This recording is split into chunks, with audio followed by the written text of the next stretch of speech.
하나님께서 함께 하실 것입니다. 인사 나누시기 바랍니다. 제자의 복음 네 번째 시간입니다. 내 삶의 의미가 시작되는 곳이라는 제목으로 하나님 말씀 증거하겠습니다. 오늘 예수님은 제자로 부름받은 자들이 우리의 인생을 어디서 출발해야 될지 출발점을 알려주고 계십니다. 핵심을 간단하게 요약하면 우리의 인생이 나의 행동, 나의 커리어, 나의 스펙으로부터 우리의 삶을 출발하는 순간 거기서부터 우리의 의미를 찾는다면 언제나 인생이 어려워지고 무너지게 된다는 것입니다. 오늘 이 가늠하지 말라라는 구절들인데 이 말씀을 통해서 우리의 삶을 어디에 기반을 두고 출발해야 될 것인가, 이 삶의 출발을 살피는 시간 갖도록 하겠습니다. 세 가지로 나눠서 살피겠습니다. 첫째로 제자의 출발, 둘째로 제자의 방향, 셋째로 제자의 유익, 세 가지로 나눠서 살피겠습니다. 첫째로 살필 것은 제자의 출발입니다. 이 마태복음은 유대인들을 대상으로 쓰여졌다고 했습니다. 유대인들이 누구냐? 구약에 하나님께서 주신 율법을 다 아는 자들이었다는 거예요. 그래서 이 유대인들이 교육을 받았는데 서기관과 이 바리새인들이 율법을 가르쳐줬습니다.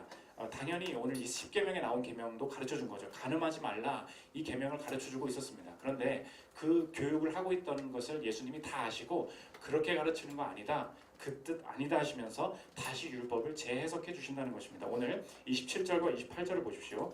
또 간음하지 말라 하였다는 것을 너희가 들었으나 나는 너희에게 이르노니 음욕을 품고 여자를 보는 자마다 마음에 이미 간음하였느니라. 간음이 무엇인가? 결혼 외에서의 어떤 성적인 관계를 말합니다. 그거 하지 말라, 이거 납득이 가요. 간음하지 말라, 이거 납득이 가는데 잘 가르치고 있었던 거 아닙니까? 그런데 예수님께서 그렇게 가르치는 거 아니다라고 하시면서 극단적인 이야기를 하셨다는 것입니다. 나는 너희에게 이르노니 마음에 음란한 생각만 해도 간음한 사람이라는 거예요. 그래서 이 구절 때문에 교회 다니기를 포기하시는 남자분들이 꽤 많습니다.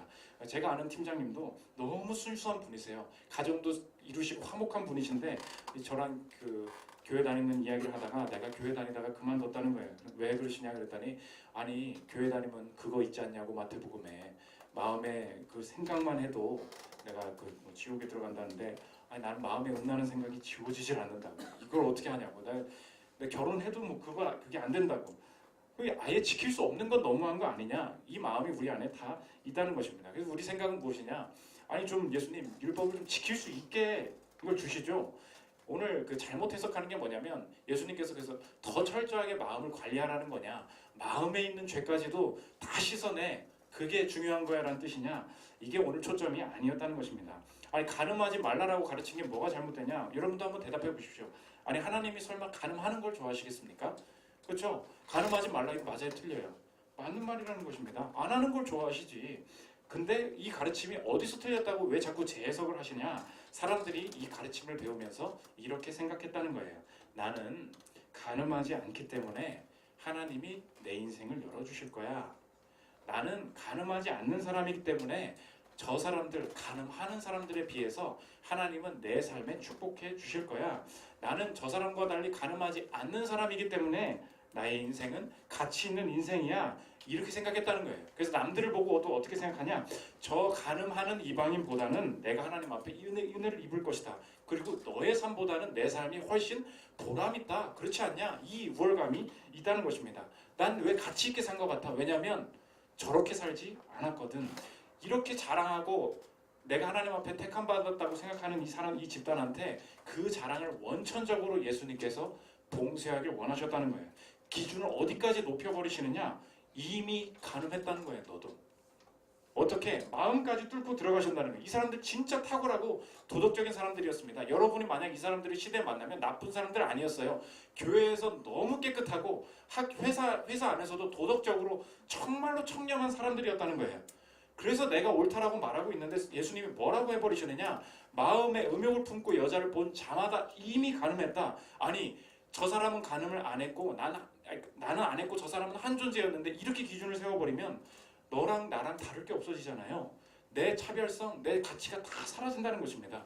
이게 예수님의 핵심이었다는 거예요.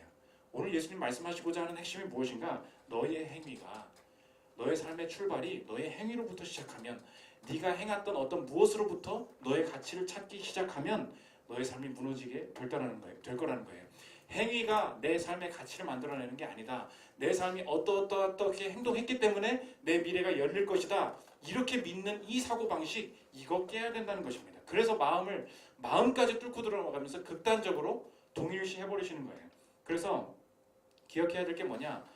나의 선택, 나의 결단, 나의 행동, 이것으로 우리의 인생이 행복이 찾아올 것이다. 이 방식은 언제나 날 만족시킬 수 없다는 것입니다. 이 시대 문화의 목소리가 여러분에게 뭐라고 말하냐? 우리의 인생이 중요한 게 뭐냐? 당신의 실력으로, 당신의 선택으로, 당신의 판단으로 인생을 만들어가 보세요. 이렇게 말한다는 거예요. 그래서 지금 어떤 배우자를 만날 것입니까? 어떤 직업을 찾기 원하십니까? 마음의 목소리를 들으십시오. 주체적으로 결단해 보십시오. 당신이 선택한 것에 미래가 있을 것입니다. 내 선택이 인생을 어렵게 만들고 내가 세운 목표가 나를 무너뜨리게 된다는 거예요. 이 말씀을 하고 계신다는 것입니다. 예를 하나 들면 휴먼 스테인이라는 소설에 나온 이야기입니다. 한 프랑스의 젊은 여자 대학생이 있었어요. 근데 집안이 잘 살았습니다. 귀족 가문 출신이었는데 이게 싫은 거예요. 이런 굴레가 싫고 나는 꿈이 생긴 거죠. 내 스스로 뭔가를 해서 뭔가를 이루어내야 되겠다. 내 힘으로 성공하기 위해서 내가 유학 가겠다 해서 미국으로 유학을 갔습니다. 미국에 가서 교수가 됐는데 내가 꿈꿨던 목표, 내가 이렇게 사람들한테 영향력을 미칠 수 있는 만큼의 실력이 되지 못한 거예요.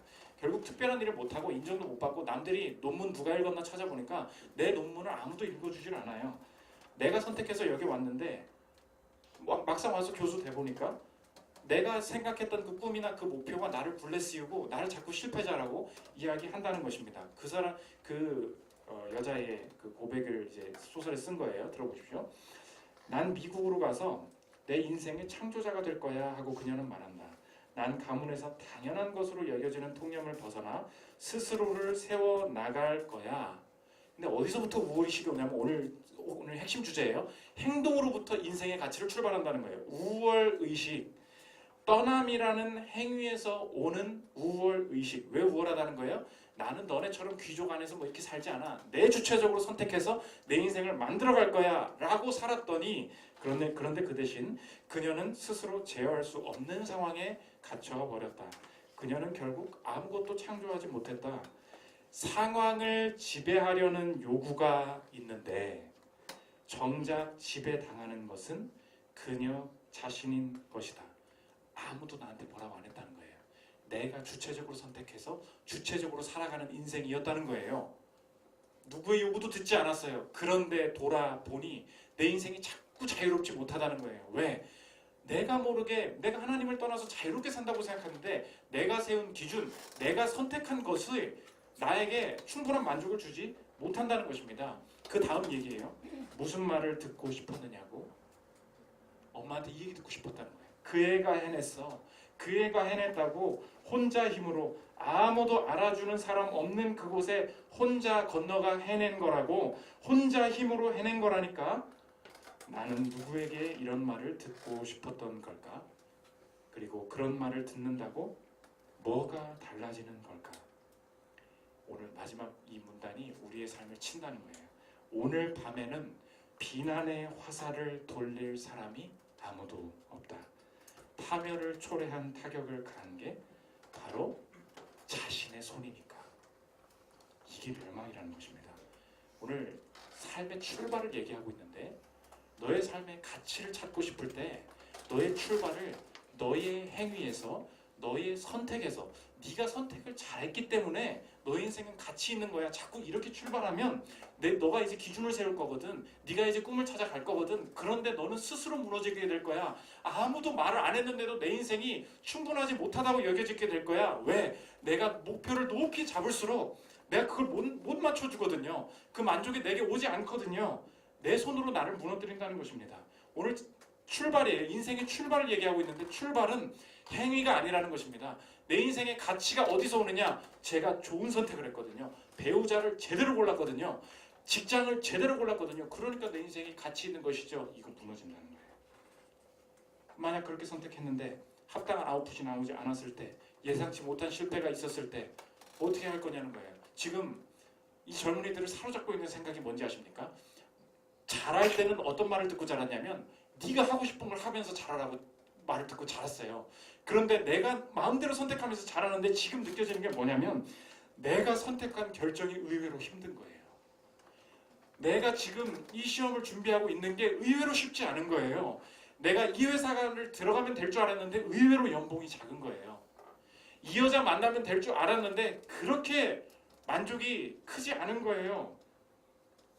그때 지금 이 시대가 느끼는 게 뭐냐? 선택이 나한테 보상해주지 않는다는 거예요. 충분히 보상해주지 않으면 내 가치는 어디서 찾냐는 거예요. 예수님은 지금 그 사람들한테 뭐라고 말씀하시는가? 너는 이미 간음하였느냐라. 이거 무슨 뜻이에요? 여러분이 지금 진짜 간음해서 나쁜 짓 했다는 뜻이에요?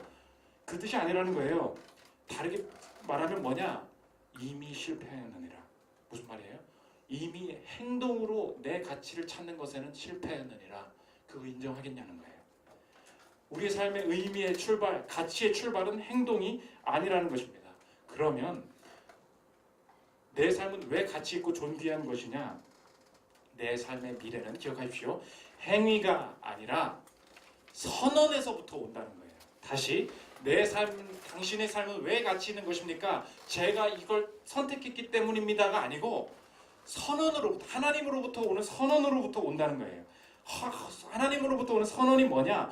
예수님이 날 위해 하신 일 때문에 너의 삶에 네가 선택하고 네가 직접 지금 살아온 이 어려운 과정 속에서도 복이 있을 거야, 완성이 있을 거야, 너한테 은혜 주실 거야 라고 하나님이 말씀하셨다는 거예요. 선언으로부터 출발이라는 것입니다. 내 삶은 왜 존귀합니까? 라고 할 때 우리의 삶은 자꾸 어디로 돌아가냐? 제가 이 대학 나왔거든요. 제 연봉이 몇 천이거든요. 자꾸 이렇게 내 속으로 근거를 내 스스로 말을 해요. 그렇지 않아요. 우리의 삶의 가치, 존귀함은 어디서 출발이냐? 행위가 아니라 선언이라는 거예요. 이 선언을 어려운 교리적인 말로 뭐라 그러냐? 칭의 그래요. 칭의. 의롭다 칭한다. justification 그래요. 우리의 삶에 내 삶이 왜 존귀하냐? 행위가 아니라 칭의, 선언이라는 것입니다. 칭의가 뭔데요? 의롭다 칭하다는 게 뭔데요? 난 선택을 막 했어요. 난 선택은 내가 원하는 대로 했어요. 그래서 이 꼴이 났어요. 그럼에도 불구하고 의롭다 칭한다. 그 말은 뭐냐면 너의 삶은 네가 그렇게 선택을 했어도 그것 때문에 어려워졌어도 분명한 완성으로 연결되게 돼 있어. 분명히 회복으로 나타나게 돼 있어. 분명히 여기서 유익으로 네가 실패라는 결정을 했어도 여기서 유익이 나타나게 돼 있어. 아니 내가 잘못 결정했는데요. 아니 내가 미련한 결정을 했는데요. 어떻게 그랬는데 내 삶의 선한 결론, 선한 유익이 나올 수 있습니까? 네가 지금 착각하고 있는 거야. 삶의 가치, 삶의 존귀함은 너의 선택으로부터 드라이브가 걸리는 게 아니라는 거예요. 누가 말했기 때문이라는 거예요? 하나님이 말씀하셨기 때문이라는 거예요. 이게 우리의 삶의 출발이라는 것입니다. 행위가 아니라 선언, 행위가 아니라 칭의라는 거예요. 아니 지금 뭐 말씀드렸죠. 젊은이들이 지금 그 고생한다고. 내가 지금 괜히 이거 한다고 해가지고 고생을 하고 있어요. 내가 이 직장을 안 들어갔으면 되는데 괜히 이거 한다고 했다가 내가 막 어려움을 겪고 있다고 해요. 몇 년간 직장에서 고생할 게 뻔히 보여요. 지금 그리고 뭐 결혼을 잘못해서 해보니까 이 사람이 아니야. 그리고 이런 일이 벌어졌어요.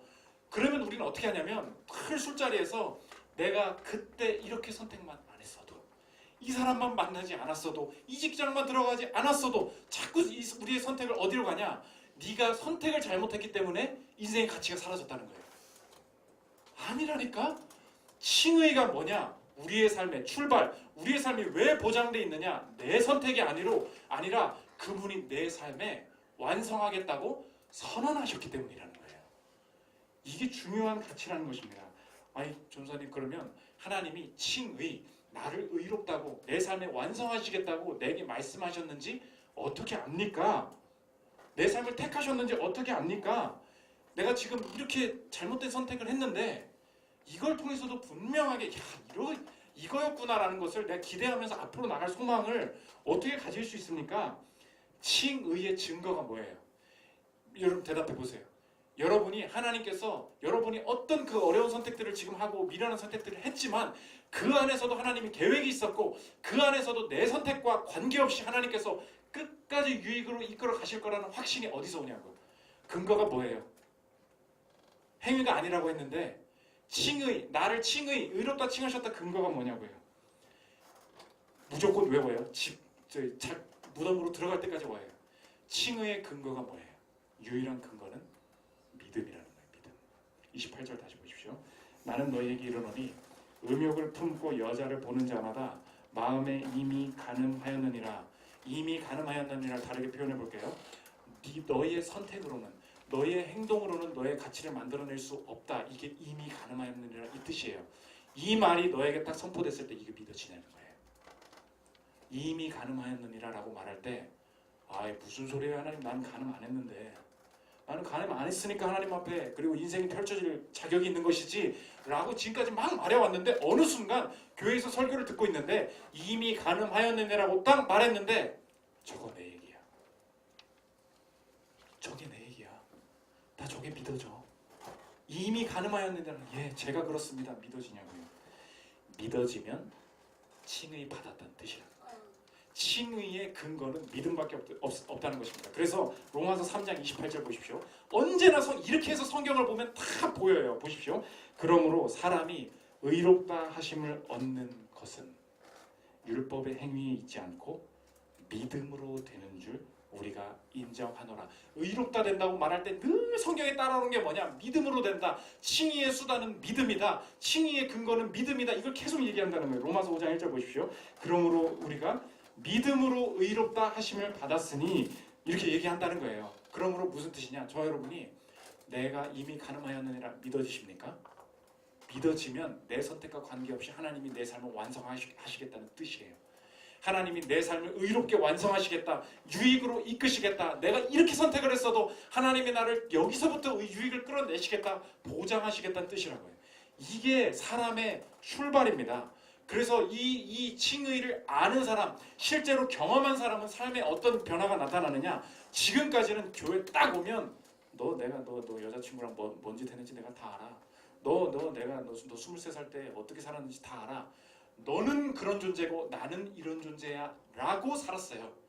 이미 간음하였노니. 그렇죠, 제가 이미 간음했죠 라고 말을 했는데 칭의가 믿어져요. 내 삶의 출발이 행위가 아니라 하나님의 선언에 있다는 게 믿어져요. 그러는 순간 교회에 딱 왔는데, 사람들 회사 만나러 딱 갔는데 저 사람과 나 모두 하나님의 은혜만 필요한 사람이야. 저 사람과 내가 모두 이미 가늠한 존재야. 이게 딱 느껴진다고요. 여러분 믿어지세요? 믿어지는 게 근거예요. 하나님이 내 삶을 완성하신대요. 믿어지냐고요? 믿어지는 것밖에 근거가 없어요. 이게 칭의, 제자의 출발은 칭의라는 것입니다. 두 번째, 제자의 방향인데, 내 행위를 근거로 삼으면 언제나 이 올무에 갇힌다는 것을 깨달은 사람, 내가 아무리 행동을 이렇게 막 했어도 내가 지금 소망이 있는 이유가 뭐냐? 하나님이 의롭다 하셨기 때문이다. 이 담대함이 있는 사람이 주시는, 있는 사람에게 하나님께서 주시는 선물이 두 가지인데, 첫째로 회개하게 하신다는 것입니다. 회개가 뭐냐? 행위를 통해서 내 가치를 찾는 걸 버리는 거예요. 29절 30절 다시 보십시오. 만일 내 오른 눈이 너로 실족하게 하거든 떼어내버리라. 내 백체 중 하나가 없어지고 온몸이 지옥에 던져지지 않는 것이 유익하며, 또한 만일 내 오른손이 너로 실족하게 하거든 찍어내버리라. 내 백체 중 하나가 없어지고 온몸이 지옥에 던져지지 않는 것이 유익하니라. 모든 교회들을 이거 힘들겠어요. 그래서 교회 안에 이 본문이 있을 때는 뒤에다가 작두를 하나 갖다 놔야 되는 거 아니냐, 우리가 말씀에 순종해야 되는 거 아니냐. 자, 눈 빼실 분 이리 오십시오. 손 자르실 분 이리 오십시오. 이거 말씀대로 순종해야 되는 거 아닙니까? 이 말씀이 의미하는 것이 무엇입니까? 1차적으로는 네가 그것을 통해서 범죄하게 되거든 빼버리는 게 낫다, 이 경고도 맞지만, 오늘 성경 이 의롭다 하심, 행위로 되지 않는다는 관점에서 보시라고요. 내가 하는 행위가 나에게 즐거움을 준다, 내가 선택해서 내 인생은 가치 있어질 것이다 라고 했던 모든 행동이나 시도를 다 포기하겠다는 거예요. 그게 회개라는 것입니다. 내가 지금 왜 이 사람 만나려고 하는 거야? 내가 왜 여기 이 직장 들어가고 싶은 거야? 내가 이 직장 들어가면 그런 소리 듣겠지, 내가 이렇게 삶을 꾸려가면 가치 있는 인생이겠지 라고 내가 이렇게 눈으로 찾고 행동하려는 이 시도들을 다 버리는 것, 내가 이걸로 해서 존귀해지는 존재가 아니다, 이걸 깨닫는 게 회개라는 것입니다. 이 회개에 대한 재미있는 사회적인 예가 있는데, 우리나라 얘기입니다. 일제시대에 억압을 많이 받았잖아요. 그래서 예수 믿는 성도들도 진짜 우리 일본이 억압하니까 어떻게 살아야 되냐. 근데 이때 이제 1907년에 평양 대부흥이 일어났지 않습니까? 부흥의 이 분위기가 무르익을 뜰 때쯤에 어떤 일이 나타났냐? 회개가 나타났는데 어떤 회개가 나타났냐? 우리는 그렇게 생각하죠. 일본 때려잡게 해주십시오. 우리에게 뭐 민족의 구원을 주십시오. 이렇게 얘기하지 않고 회개가 나타난 거예요. 선교사가 뭐라 그랬냐면 우리나라 안에 자기의가 있었어요. 자기의가 뭐냐? 내가 옳다. 내가 내 선택했기 때문에 의롭다. 민족적인 자기의가 뭐였냐? 우리나라는 일본보다 낫다는 거예요. 저렇게 만행을 하는 자들을 보라는 거예요. 하나님께서는 우리 민족에 은혜 주실 의무가 있다는 거예요. 왜? 저렇게 행동하는 민족보단 우리 민족이 낫다는 거예요. 저 악질들을 보라는 거예요. 그에 비해 한국인들은 낫다는 거예요. 그런데 선교사들이 와서 복음을 전하는데 뭘 회개하기라고 하느냐? 일본에 대한 자기의를 내려오라 그랬어요. 하나님 앞에서 우리 민족이 구원받는 것은 우리 민족이 저런 악행을 안 저질렀기 때문이 아니라 여전히 우리도 저 민족처럼 우리도 하나님 앞에 은혜를 구하는 존재밖에는 되지 않습니다. 당신들이 이 우월의식을 내려놓지 않는 한 우리나라에 구원은 없을 것입니다. 우월의식을 내려놓으십시오. 일본 때문에 이렇게 된 게 아닙니다. 우리에게 필요한 것은 은혜입니다. 이 회개가 일어났다는 거예요. 내 눈 빼버리라, 내 손 잘라버리라가 무슨 뜻이에요? 민족적으로 그런 뜻이었어요. 나는 선한 일 했다는 거예요. 나는 내 눈 안 뽑겠다는 거예요. 왜? 나는 성한 존재라는 거예요. 그렇지 않아. 우리 민족도 은혜가 필요해요. 그런데 이 말을 하면서 선교사들도 복음을 전하면서 같이 회개를 시작하는데 똑같이 자기의 행위로부터 가치를 찾는 것을 다 내려놓게 되는 선교사들이 똑같이 자기의에 빠져 있었던 게 뭐냐? 이 미개한 한국인 민족 때문에 내가 선교 생활 와서 고생하고 있다는 거예요. 의사들이 오고 명문대 나온 선교사들이 돕겠다고 왔는데 보니까 술 마시고 아주 그냥 개판이었다는 거예요. 그러니까 이 선교사들의 마음속에 뭐가 있냐? 니네 때문에 내 선교 사역이 안 된다는 거예요. 하디 선교사라는 선교사가 집회 중에 자기가 먼저 자기 의를 회개합니다. 들어보십시오. 선교사 고백이에요. 사실 여러분이 알다시피 나는 토론토 의과대학을 졸업해서 의사라고 하는 자부심, 의과대학을 졸업했다는 교만함, 그리고 백인 우월주의와 인종 편견에서 벗어나지 못했습니다. 여기에요. 나는 가는 곳마다 실패의 원인이 한국 사람들에게 있다고 생각을 했는데 그러나 실패의 원인이 나 자신에게 있다는 것을 말씀을 통해서 발견했습니다. 저도 은혜밖에 없습니다. 이게 옳은 놈 뽑는 거예요.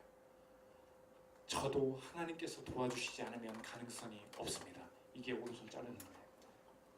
이게 회개였다는 것입니다.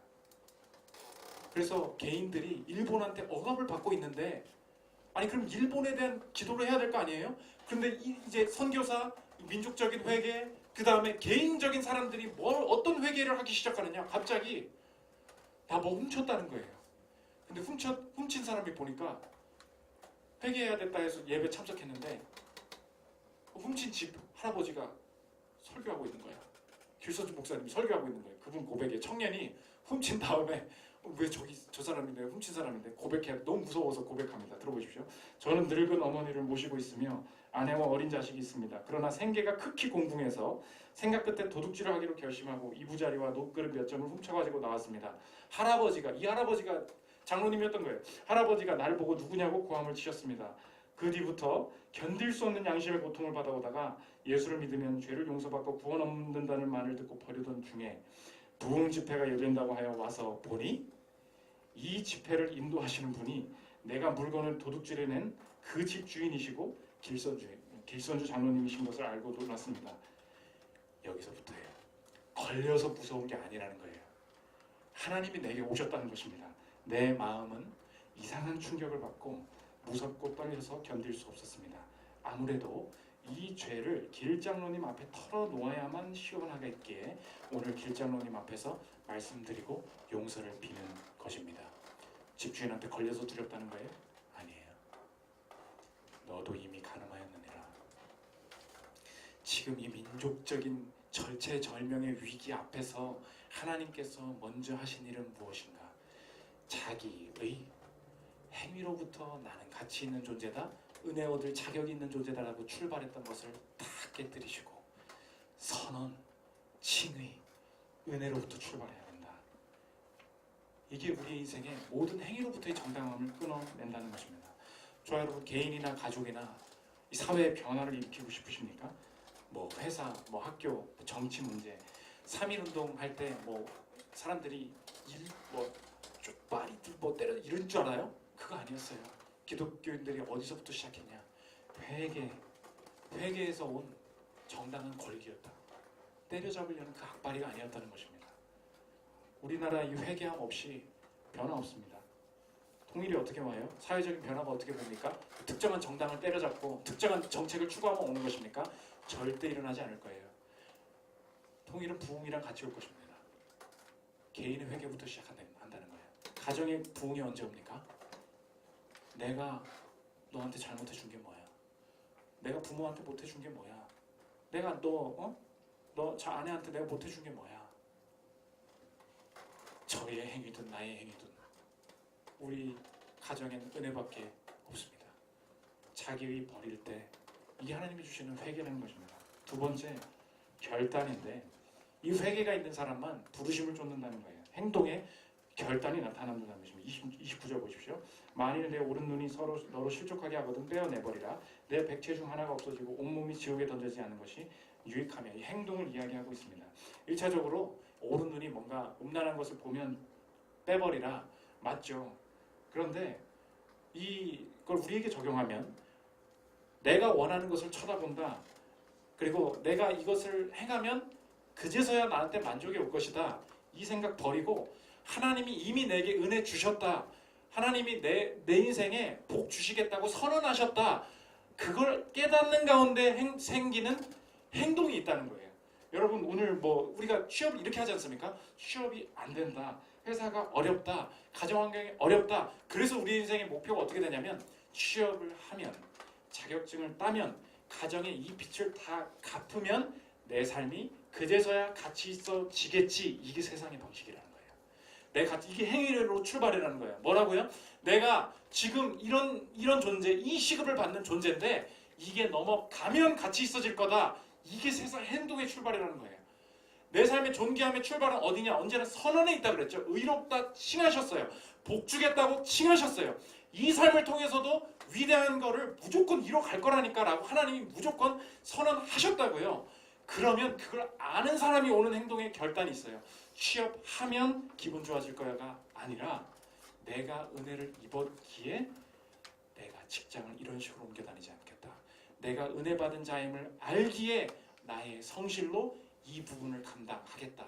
내가 은혜 받은 존재인 줄 알기에 가족 안에서 이 일을 시작하겠다. 여러분 은혜로부터 시작한 행동이 뭐가 있어요? 지금 자꾸 하나님께서 여러분에게 미래를 결단할 때 자꾸 여러분 안에서 자꾸 바꾸시기를 원하는 게 뭐냐면 우리 마음이 자꾸 그렇게 간다는 거예요. 앞으로 2년 뒤에 이 사업만 되면 이제 살겠는데 아니라는 것입니다. 의롭다 칭하셨다고요. 하나님이 여러분에게 복 주시겠다고요. 널 이끌고 갔다고 선언하셨습니다. 그 확신 속에 하나님께서 원하시는 행동을 자연스럽게 해나가는 그 즐거움의 결단이 뭐가 있냐고요. 나는 이제 이 일을 하는 이유가 달라지는 거예요. 여러분 그래서 인생의 두 사람을 피하십시오.